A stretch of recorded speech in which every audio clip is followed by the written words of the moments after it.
They said everyone can go to school, the girls, the boys. Life is normal, but in the future we don't know.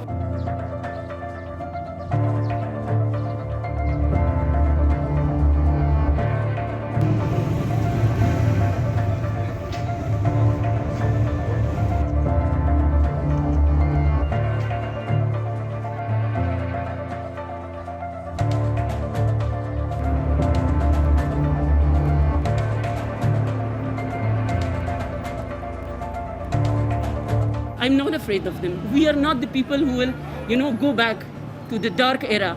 I'm a girl and I don't care about anyone. Not Pakistan, not America, nobody is.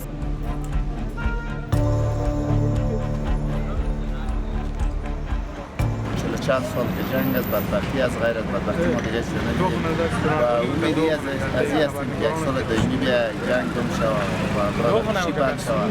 همه ما از هر فامیل دو برادر یک بچه کاکا همش عزیز دادیم و می‌خواهیم که صلح